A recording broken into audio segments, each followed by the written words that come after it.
नमस्कार दोस्तों, आइए अब वीडियो को शुरू करते हैं। अगर आप उत्तर प्रदेश पुलिस की तैयारी कर रहे हैं या कंप्यूटर ऑपरेटर की तैयारी कर रहे हैं या एसएससी जीडी की तैयारी कर रहे हैं, किसी भी कॉम्पिटिटिव एग्जाम की तैयारी कर रहे हैं, अगर उसमें जीके जीएस के क्वेश्चन पूछे जाते हैं तो इस चैनल पर आपका स्वागत है। दोस्तों, पहला क्वेश्चन देखिए। इससे पहले के क्वेश्चन मैं करा दिया हूँ, अति महत्वपूर्ण क्वेश्चन थे। एक बार आप देखेंगे क्वेश्चन को तो आपको खुद ही पता चल जाएगा कि इंपॉर्टेंट है या फिर नहीं। तो आइए पहला क्वेश्चन देखते हैं। भारत को, दोस्तों ये पिछले वीडियो का अंतिम क्वेश्चन था, मैंने आपको होमवर्क में दिया था इसको बताने के लिए। तो आइए देख लेते हैं, इसका आंसर देखेंगे और बहुत सारे क्वेश्चन देखेंगे। क्वेश्चन है कि भारत को अंग्रेजों से स्वतंत्रता दिलाने के लिए राष्ट्रवादी संघर्ष में शामिल होने के लिए किसने आईसीएस जैसे एक शानदार करियर का त्याग कर दिया था। दोस्तों, अगर आपको आईसीएस का फुल फॉर्म पता है तो आप मुझे कमेंट बॉक्स में बताइएगा, ये आपके लिए क्वेश्चन रहेगा, आईसीएस का फुल फॉर्म, ठीक है ना। देखिए, तो किसने त्याग कर दिया था दोस्तों? Option number C, Netaji Subhash Chandra Bose. देखिए, अति महत्वपूर्ण दोस्तों, इनके बारे में हर एक चीज बारे में इंपॉर्टेंट है, याद करना पड़ेगा। देखिए,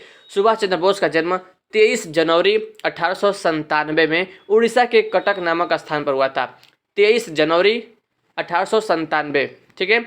द्वितीय विश्व युद्ध के दौरान पश्चिमी शक्तियों के विरुद्ध आजाद हिंद फौज का नेतृत्व करने वाले बोस एक भारतीय क्रांतिकारी थे जिनको ससम्मान नेताजी भी कहा जाता है। दोस्तों, नेताजी की उपाधि किसने दिया था? यह दिया था हिटलर ने, ठीक है ना। एडोल्फ हिटलर ने दिया था, जर्मनी का जो चांसलर था ना, वही था, ठीक है ना। इनकी प्रारंभिक शिक्षा कलकत्ता के प्रेसिडेंसी कॉलेज और स्कॉटिश चर्च कॉलेज से हुई और बाद में भारतीय प्रशासनिक सेवा, दोस्तों हिंदी में कहते हैं आईसीएस, भारतीय प्रशासनिक सेवा की तैयारी के लिए इनके माता पिता ने इन्हें इंग्लैंड के कैम्ब्रिज विश्वविद्यालय में भेज दिया। सन 1920 में बोस ने इंडियन सिविल सर्विस की परीक्षा उत्तीर्ण की, लेकिन अप्रैल 1921 ईस्वी में भारत को अंग्रेजों से स्वतंत्रता दिलाने के लिए राष्ट्रवादी संघर्ष में शामिल हो गए, ठीक है ना। इनका जन्मदिन याद रखिएगा, 23 जनवरी 1897, जो कि अभी आने वाला है, ठीक है ना। 23 जनवरी को सुभाष चंद्र बोस जी का जन्मदिन है, 23 जनवरी 1897। अगला क्वेश्चन है, अंग्रेजों ने सूरत में अपनी पहली फैक्ट्री किसकी अनुमति से स्थापित की थी? अकबर, जहांगीर, शाहजहां, औरंगजेब। तो ऑप्शन बी, जहांगीर, ठीक है। यहाँ पर देखिए, मुगल दरबार में आने वाला प्रथम अंग्रेज कैप्टन हॉकिंस था। मुगल दरबार में आने वाला प्रथम अंग्रेज कैप्टन हॉकिंस था, जो जेम्स प्रथम के राजदूत के रूप में अप्रैल 1609 में जहांगीर के दरबार में गया था, ठीक है ना। जेम्स प्रथम के राजदूत के रूप में अप्रैल 1609 में जहांगीर के दरबार में गया था। दूसरा पॉइंट है, 1611 ईस्वी में दक्षिण पूर्व समुद्र तट पर सर्वप्रथम अंग्रेजों ने मसूलीपट्टनम में व्यापारी कोठी की स्थापना की। अंग्रेजों ने सूरत में अपनी पहली अस्थायी फैक्ट्री जहांगीर की अनुमति से 1613 ईस्वी में स्थापित किया था, ठीक है ना।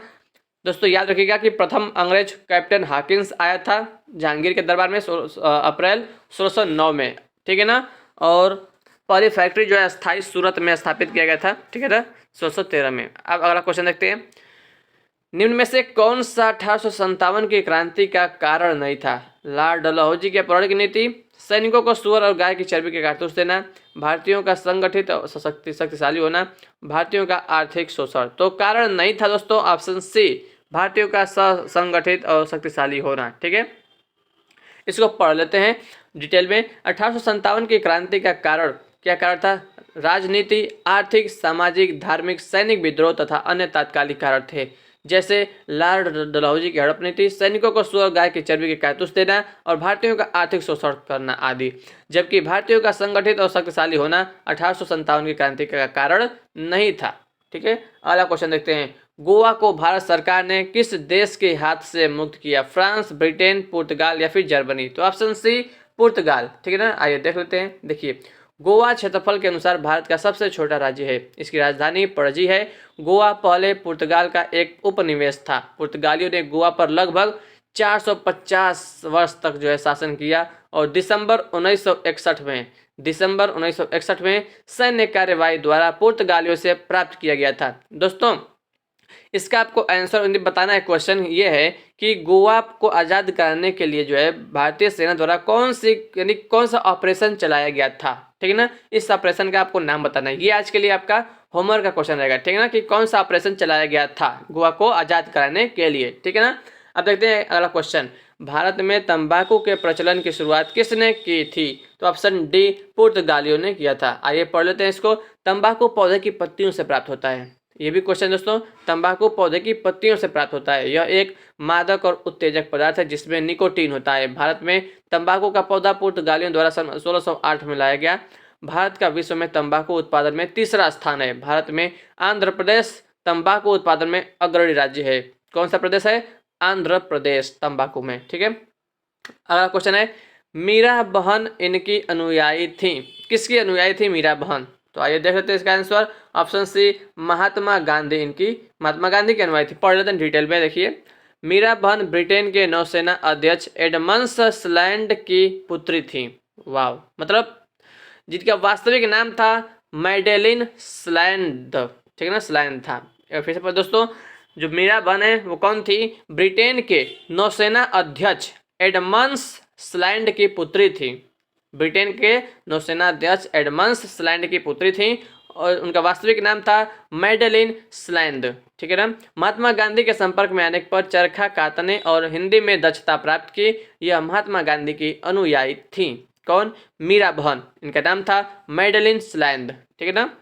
ब्रिटेन के नौसेना अध्यक्ष एडमंड स्लैंड की पुत्री थी। गांधी जी का दांडी मार्च प्रारंभ हुआ बारदौली, अहमदाबाद, सूरत या फिर बम्बई से? तो ऑप्शन बी अहमदाबाद। डिटेल में पढ़ते हैं इसको। महात्मा गांधी ने अपने स्वयं सेवकों के द्वारा 12 मार्च 1930 को अहमदाबाद में स्थित साबरमती आश्रम से शुरू की।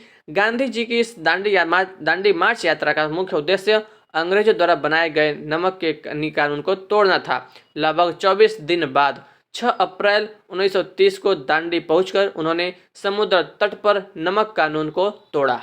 ठीक है, 12 मार्च 1930 को शुरू हुआ और 6 अप्रैल लगभग 24 दिन बाद 6 अप्रैल 1930 को जो है दांडी पहुंचकर उन्होंने नमक कानून को तोड़ा था। ठीक है, आगे बढ़ते हैं। वास्को डिगामा था एक, क्या था दोस्तों? Option number B Vasco da Gama एक पुर्तगाली नाविक यानी कि खोजी था। वास्को डिगामा ने भारत के समुद्री रास्ते की खोज 1498 में की थी। ठीक है, वास्को डिगामा का जन्म 1460 में दक्षिण पश्चिम पुर्तगाल के अलेंटेजो प्रांत के समुद्र तट पर स्थित सेनहोर के किले के कमांडर व कुलीन घराने के एस्तावो डिगामा के घर में हुआ था। दोस्तों, आप लोगों ने केवल यही पढ़ा होगा कि वास्को डिगामा जो है पुर्तगाल का निवासी था, यानी कि पुर्तगाल के निवासी था और जो है 1498 में भारत की जो समुद्री मार्ग की खोज किया था। लोग कहते हैं कि भारत की खोज किया था, भारत के लिए जो है समुद्री मार्ग की खोज किया था। ठीक है ना। दोस्तों, इसका जन्म कहाँ हुआ था? जन्म के बारे में बहुत कम लोग जानते होंगे। वास्को डिगामा का जन्म 1460 में दक्षिण पश्चिम पुर्तगाल में अलेंटेजो प्रांत के समुद्री तट पर स्थित सेनहोर के किले के कमांडर व कुलीन घराने के एस्तावो डिगामा के घर में हुआ था। ठीक है ना। देखिए, किसने भारत का समुद्री रास्ता खोजा? भारत का समुद्री रास्ता खोजा तो सिंपल सी बात है दोस्तों, ऑप्शन ए वास्को डिगामा ने खोजा था। 1498 में पहुंच गया था। ठीक है, अगला क्वेश्चन देखते हैं। यह संघ शासित क्षेत्र पहले एक पुर्तगाली कॉलोनी थी। तो ऑप्शन नंबर डी दोस्तों गोवा। ठीक है ना।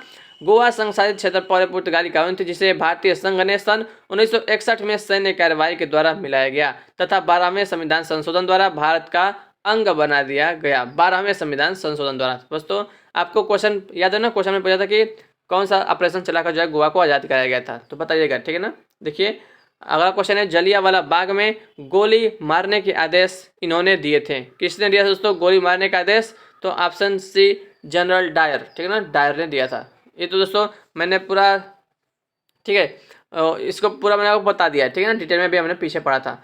अगला क्वेश्चन है, नोबेल पुरस्कार प्रथम भारतीय को किस विषय में मिला था? ऑप्शन ए दोस्तों साहित्य में मिला था। जिसको पढ़ लेते हैं डिटेल में। रविंद्रनाथ टैगोर को साहित्य के क्षेत्र में 1913 में नोबेल पुरस्कार मिला। वह नोबेल पुरस्कार प्राप्त करने वाले प्रथम व्यक्ति थे। यह एक कवि, कहानीकार, गीतकार, संगीतकार, नाटककार, निबंधकार और चित्रकार थे। कितना चीज थे, है कि नहीं। रविन्द्रनाथ टैगोर को साहित्य के क्षेत्र में 1913 में नोबेल पुरस्कार मिला और नोबेल पुरस्कार प्राप्त करने वाले प्रथम व्यक्ति थे। कौन? रविंद्रनाथ टैगोर। यह क्या क्या थे दोस्तों? कवि भी थे, कहानीकार थे, गीतकार थे, संगीतकार थे, नाटककार थे, निबंधकार थे, चित्रकार थे। इतना सारे चीज थे वो। तो मिलेगा कैसे नहीं इनको, है कि नहीं दोस्तों।